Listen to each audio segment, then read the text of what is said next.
Hello दोस्तों, कैसे हैं आप लोग। कैग को लेकर अब सीएजी का आप लोगों ने नाम सुना होगा। तो मैं कैग के बारे में थोड़ा मैं आपको बताता चलूं कि कैग एक सरकार का संस्था है जिसका पूरा नाम है controller and account auditor general of India. इसका मतलब ये हुआ कि भारत के नियंत्रक एवं महालेखा परीक्षक। ये इंडिपेंडेंट संस्थान है। जो कैग है वो इंडिपेंडेंट संस्थान है। इस पे किसी भी तरह का कोई पॉलिटिकल प्रेशर और किसी भी तरह का राजनीतिक दबाव, किसी भी तरह का आप दबाव नहीं बना सकते हैं सरकार के तरफ से। किसी भी तरह का आप दबाव नहीं बना सकते हैं। तो कौन है सीएजी? कौन है? तो सीएजी भारत के सबसे बड़े ऑडिटर होते हैं जिसको हम लोग लेखा परीक्षक बोलते हैं। संविधान में प्रावधान है सीएजी का पद अनुच्छेद 148 से लेकर 151 में वर्णित है।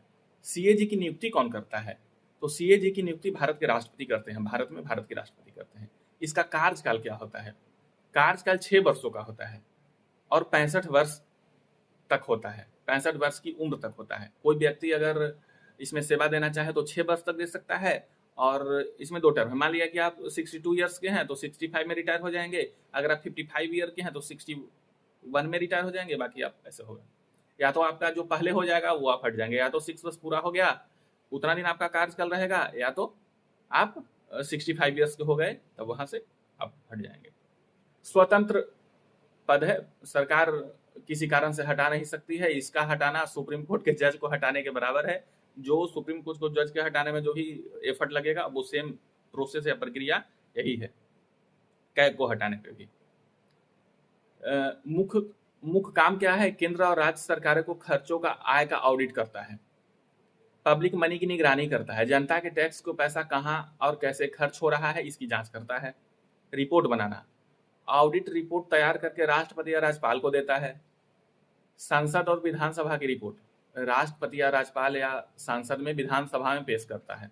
विधानसभा में पेश करते हैं। सरकारी कंपनियों का ऑडिट कैग सरकारी उपक्रमों का पीएसयू का भी ऑडिट करता है। रेलवे वगैरह का भी करता है। जितने सरकार के संस्थान है किसी का भी कर सकता है।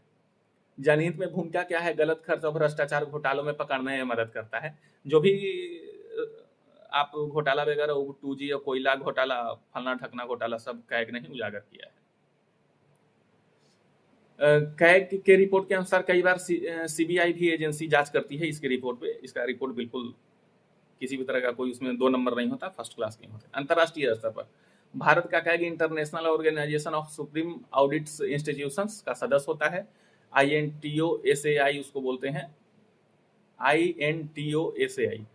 वेतन कैग का वेतन सुप्रीम कोर्ट के जज के बराबर होता है। सुप्रीम कोर्ट कैग का जो वेतन होता है, कैग एक कोई पोस्ट होता है जिसपे एक आदमी रहता है, तो कैग जो होते हैं उनका वेतन सुप्रीम कोर्ट के जज के बराबर होता है। इसका इतिहास क्या है? तो भारत में कैग का पद 1860 से अस्तित्व में है, लेकिन 1950 में संविधान में इसी कानूनी दर्जा मिल गया। लोकतंत्र का प्रहरी भी इसे कहा जाता है। कैग का अक्सर देश में वित्तीय चौकीदार कहा जाता है। मतलब ये आपके पैसों का ना एकदम बिल्कुल पैनी नजर बनाए रखता है कि इसका क्या वो यूज हो रहा है, यूटिलाइजेशन कहाँ हो रहा है, सही हो रहा है, गलत हो रहा है, जब ये रिपोर्ट पता करता है। अभी अभी बिहार में भी 70,000 करोड़ के घोटाले का मामला कैग के द्वारा ही बाहर लाया गया है। बिहार जैसे गरीब राज्य में 70,000 करोड़ का हिसाब किताब नहीं मिल रहा है। वो एक तरह का घोटाला है। कैग ने अभी बताया है सरकार को कि भाई इस तरह का मामला बिहार में है। हमारे तरफ से तो इसका सीबीआई हमारा कहना है कि हमारे ओर से तो इसको सीबीआई जांच होना चाहिए। सरकार इस पर विशेष एक्शन ले, क्योंकि जहां खाने पीने के लिए लोग तड़प रहे हैं दूसरे राज्यों में जा रहे हैं जहां 70,000 करोड़ का घोटाला हो। तो देखिए आप लोग दोस्तों, धन्यवाद।